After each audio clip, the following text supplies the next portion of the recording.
A redeemer is someone that takes positive action on behalf of the redeemed. In Scripture, we see this all throughout the Old Testament. This was a thing, a redeemer. This person could buy back lost property. This person can buy freedom for someone who has been enslaved or sold. This redeemer can avenge the murder of a relative. And perhaps one of the most famous examples of a redeemer is Boaz and Ruth, in which a redeemer can marry a widow and take care of their family.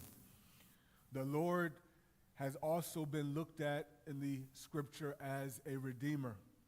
We see this in Exodus 6:6. This is God saying, I will redeem you with an outstretched arm and with mighty acts of judgment. In this particular case, God redeemed his people. He brought them back to himself. We also see this in Lamentations 3:58. It says, you defended my cause, O Lord. You redeemed my life. So, here in our text, why does Job need a redeemer? I think the answer is found in verse 26. It says, after my skin has been thus destroyed.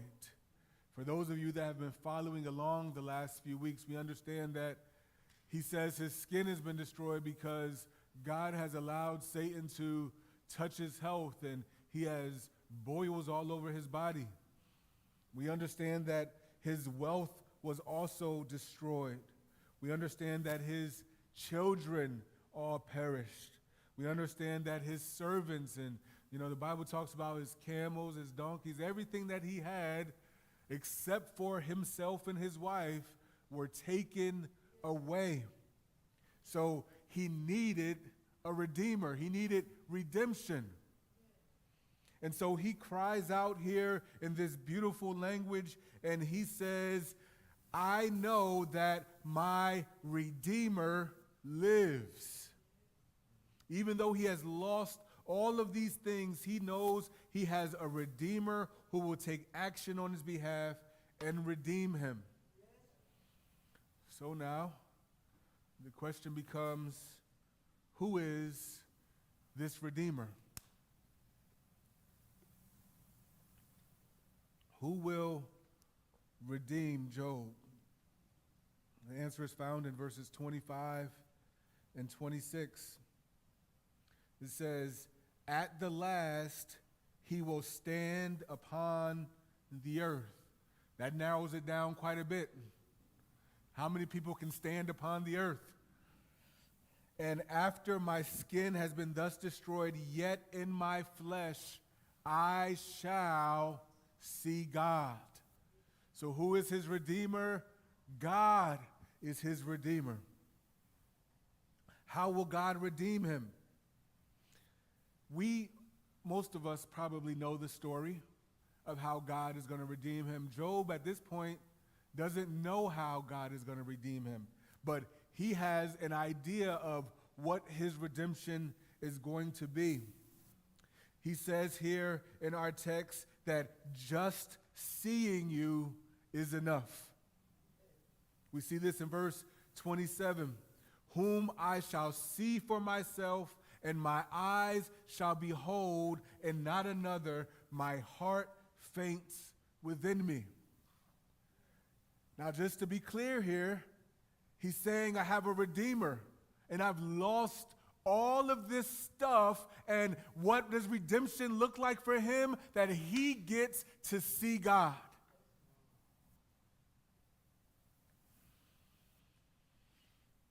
He has left behind the redemption of his earthly situation.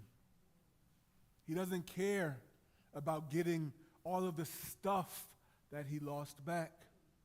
He is looking past all of that, and his heart only is beating for one thing. That is what his heart wants. He says, my heart is just fainting to see you. God, I've lost everything, but if I can have you, if I can see you, that is enough. That is what it says. It says his heart is fainting for this, not for anything temporary. He just wants to see God. Now let's just pause there for a second and really think about it. What would it look like for us to get to a place where this stuff matters less than just having God? Jesus teaches it.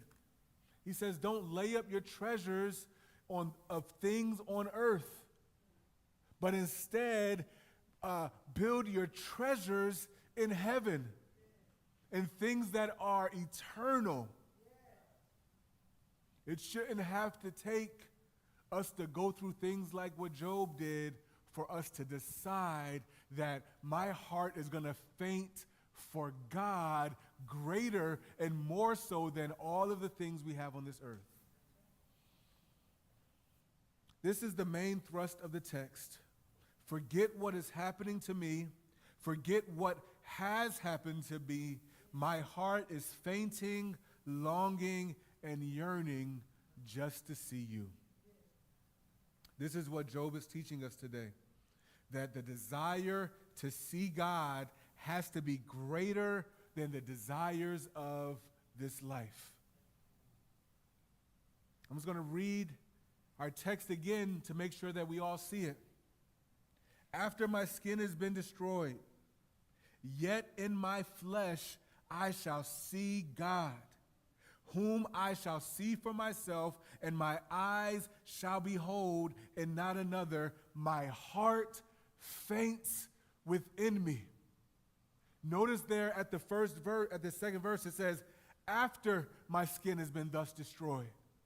So he has given up the idea of being restored. He just wants to see God. He's called him as a redeemer. I don't want to be redeemed of all of the money that I lost. I don't want to be redeemed by starting another family. I don't want to be redeemed by having my health back. Redemption for me looks like I get to see you with my own eyes. The desire to see God has to be greater than the desires of this life. Our heart must faint for Jesus more than it faints for this life, and, as in Job's case,